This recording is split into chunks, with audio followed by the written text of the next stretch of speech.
What happens when a simple day spirals into absolute chaos? Is it any fun? I'm Joe, an ex-gaming industry pro, and today we're looking at one of the wildest games to ever hit the PlayStation, Incredible Crisis. Released in 1999 by Polygon Magic and Titus, Incredible Crisis is a Japanese cult classic that's about as far from ordinary as it gets. You play as members of the Tanamatsuri family, just trying to get through a regular day to make it home for Grandma's birthday. But instead, they're dragged into one ridiculous situation after another, like WarioWare, but with everyday people facing absurd catastrophes. So, does this chaotic mix of minigames and absurd storytelling still hold up over 20 years later? There's definitely one minigame that hasn't aged well. It's a bit not safe for work, but don't worry, we'll get to that later. This game is a collection of minigames strung together by a series of totally wild events. It's WarioWare, but with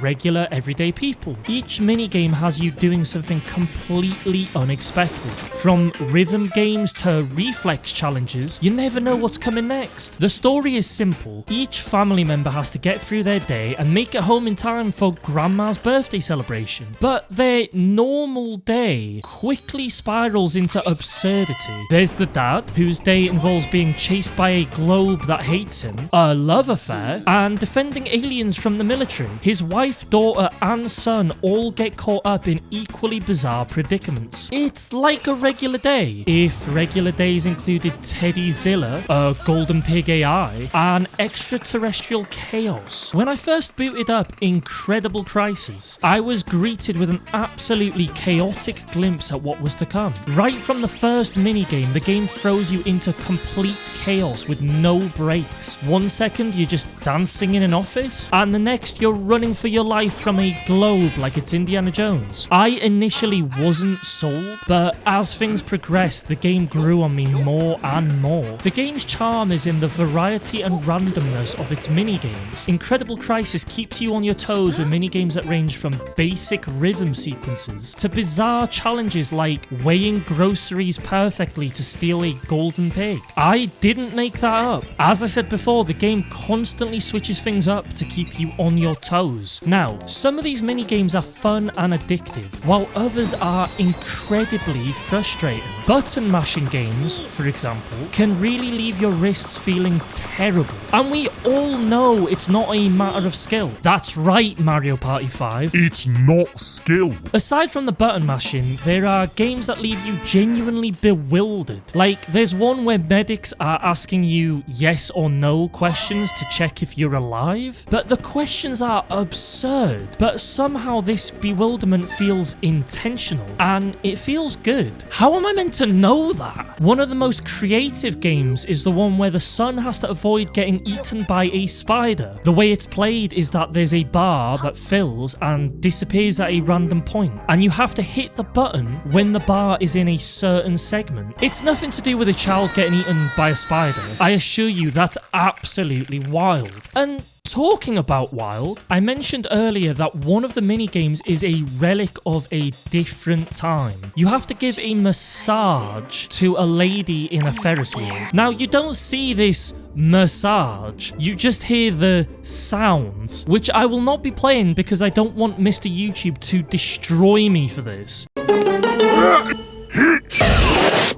Don't let your kids watch it! However, if you do decide to check out these noises, please at least leave a like before you go, or even subscribe so you can come back for more of whatever this is. For those of you that are staying, thank you. I liked you the best, you know. Let's cover some of the downsides real quick. First, the instructions can be a little unclear. You'll end up doing a bit of trial and error in some minigames just to figure out what's going on. The game is also pretty short, around 2 hours, but the minigames do give it some replay value. That said, a few of these games can feel nearly impossible. Imagine trying to remember color patterns on a UFO while ads are flashing and this guy shows up for some reason. Now, what was that pattern again? You're on a timer, so be quick. And then there's a button mashing level where you're mashing 2 buttons to go forward while using other buttons to dodge bombs, which is just brutal on your your wrists. But these rough spots are balanced out by some great ones, like fighting a Godzilla-sized bear in a fighter jet, or sneaking out of class while a teacher just obliterates students with some chalk. The dude's achieved like Ultra Instinct or something. Look at that aim!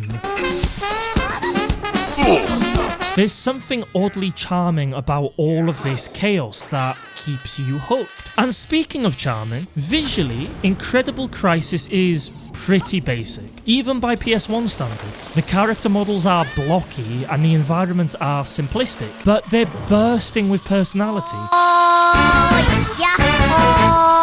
Each level has exaggerated cartoonish animations that fit the game's absurd tone perfectly, and the soundtrack fits this absurd tone too. It's fast, catchy, and composed by the Tokyo Ska Paradise Orchestra. Pick it up! That's what ska is, right? This perfectly complements the chaotic high-energy gameplay. The music really sets the tone for each minigame, whether you're escaping or performing a rhythm sequence. The narrative may be simple, but it's unforgettable. The day-to-day life of this family quickly turns into a series of over-the-top disasters, and the game leans into this comedy of errors style with gusto.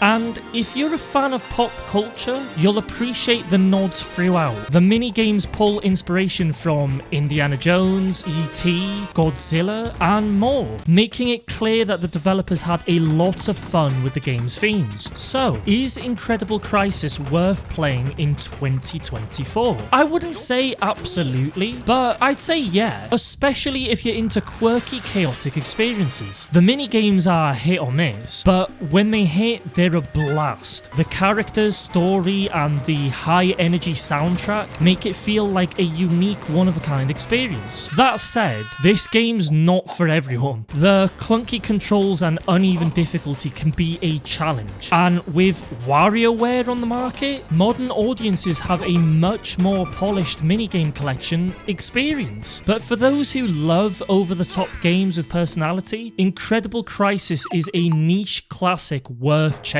out. If you enjoyed this review and want more under the radar games, then make sure to hit that like button and subscribe. As always, have a good morning, afternoon, evening, wherever you are, whenever you are, and see you next week for another PS1 forgotten game.